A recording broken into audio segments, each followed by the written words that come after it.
नमस्कार दोस्तों, आपका स्वागत है हमारे चैनल पर। आज हम बात करेंगे अगहन महीने के बारे में, जो श्री कृष्ण और विष्णु पूजा के लिए बहुत ही खास माना जाता है।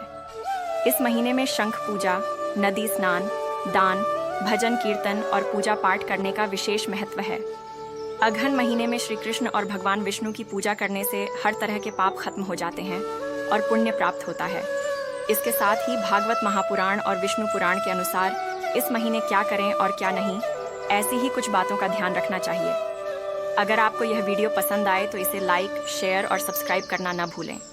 तो चलिए शुरू करते हैं। अगहन महीना का शुभारंभ कार्तिक पूर्णिमा से होता है और मार्गशीर्ष अमावस्या तक चलता है। इस महीने को मार्गशीर्ष मास भी कहा जाता है। इस महीने का नाम अगहन इसलिए है क्योंकि इस महीने में श्री कृष्ण की कृपा से भक्तों के अंदर का अज्ञान और अज्ञान दूर हो जाता है।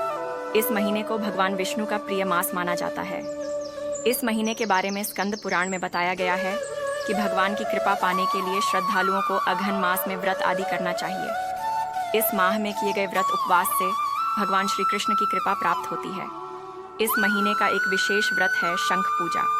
ग्रंथों के अनुसार विधि विधान से अगहन मास में शंख की पूजा की जानी चाहिए। जिस प्रकार सभी देवी देवताओं की पूजा की जाती है, वैसे ही शंख का भी पूजा करें। इस मास में साधारण शंख की पूजा भी पांचजन्य शंख की पूजा के समान फल देती है। शंख पूजा का महत्व बहुत बढ़ा है। सभी वैदिक कामों में शंख का विशेष स्थान है। शंख का जल सभी को पवित्र करने वाला माना गया है। इसी वजह से आरती के बाद श्रद्धालुओं पर शंख से जल छिड़का जाता है। साथ ही शंख को लक्ष्मी का भी प्रतीक माना जाता है। इसकी पूजा महालक्ष्मी को प्रसन्न करने वाली होती है। शंख पूजा करने से धन की कमी नहीं रहती। ऐसा माना जाता है समुद्र मंथन के समय शंख भी प्रकट हुआ था।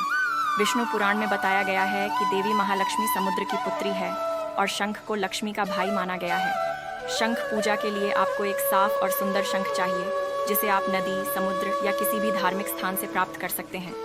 शंख को अच्छे से धोकर उसमें गंगा जल, दूध, दही, घी, शहद और चावल का मिश्रण भरें। फिर शंख को एक रेशमी कपड़े पर रखें और उसके चारों ओर दीपक, धूप, फूल, फल, मिठाई और तुलसी के पत्ते रखें। शंख को तिलक लगाएं और उसे अक्षत, दूर्वा, लाल चुनरी और मोली से सजाएं। फिर शंख को नमस्कार करें और उसकी आरती उतारें।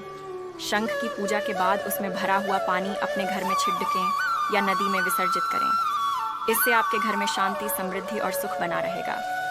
इस महीने का एक और महत्वपूर्ण कार्य है नदी स्नान। इस महीने में नदी स्नान की बढ़ी महिमा कही गई है। शास्त्रों के अनुसार जब गोकुल में असंख्य गोपियों ने श्री हरि को प्राप्त करने के लिए ध्यान लगाया, तब श्री कृष्ण ने अगहन महीने में विधिपूर्वक नदी स्नान की सलाह दी। इसमें नियमित विधिपूर्वक प्रातः स्नान करने और इष्ट देव को प्रणाम करने की भी बात कही गई है। मार्गशीर्ष में नदी स्नान के लिए तुलसी की जड़ी, डीएच की मिट्टी व तुलसी के पत्तों से स्नान करना चाहिए। स्नान के समय ॐ नमो नारायणाय या गायत्री मंत्र का जाप करना चाहिए। इससे आपको श्री कृष्ण की कृपा मिलेगी और आपके सभी कार्य सफल होंगे। अगहन मास में कुछ बातों का विशेष ध्यान रखना चाहिए। इस पूरे महीने में जीरे का सेवन नहीं करना चाहिए। मार्गशीर्ष मास में अन्न का दान करना सर्वश्रेष्ठ पुण्य कर्म माना गया है। ऐसा करने पर हमारे सारे पाप नष्ट हो जाते हैं, साथ ही सभी कामनाएं पूरी हो जाती हैं। इस माह में नियम पूर्वक रहने से अच्छा स्वास्थ्य तो मिलता ही है, साथ में धार्मिक लाभ भी मिलता है। इस महीने श्री कृष्ण और भगवान विष्णु को तुलसी पत्र चढ़ाएं। दोस्तों, यह था अगहन महीने के बारे में कुछ जानकारी। आशा करता हूँ कि आपको यह वीडियो पसंद आया होगा। अगर आपके पास इस महीने के बारे में कोई और जानकारी या अनुभव है, तो आप हमें कमेंट बॉक्स में बता सकते हैं। हम आपके कमेंट का इंतज़ार कर रहे हैं। इस वीडियो को अपने दोस्तों और परिवार के साथ शेयर करना न भूलें और हमारे चैनल को सब्सक्राइब करना भी न भूलें। धन्यवाद।